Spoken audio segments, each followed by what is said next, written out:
I'm Andrea Hergenroeder. I'm an assistant professor in the Department of Physical Therapy.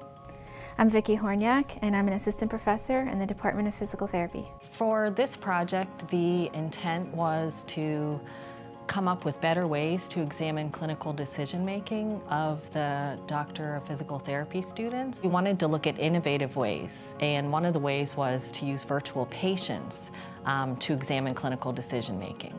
So virtual patients are a computer-based system that's kind of a choose-your-own-adventure, where the student can see a case on the screen, and then they read all about the case, and then they're asked to make clinical decisions about it.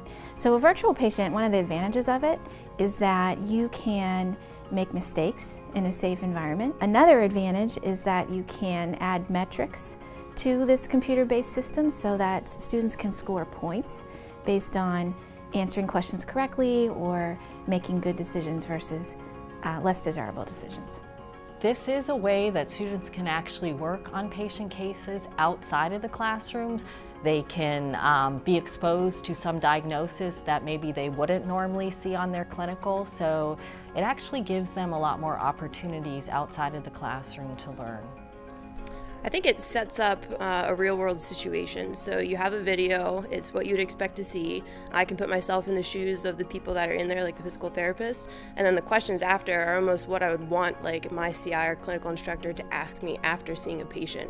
You know, like, did you do this correctly? What did you expect? And all of that.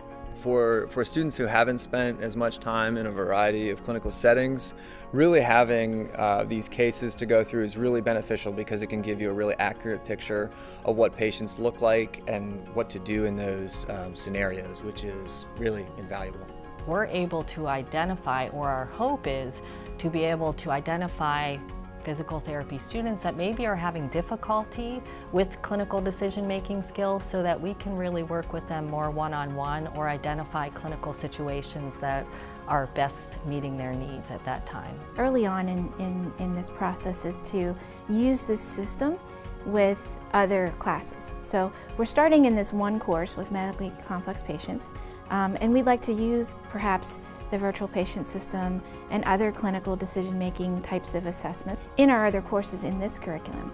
And then in the future, it would be nice to collaborate with other schools. So my passion is really in teaching the students, and to be able to receive funding to really enhance my ability to educate the students in ways that I think are really innovative is really exciting. And it's good to have the university recognize the value of teaching, through having awards like this and funding projects like this.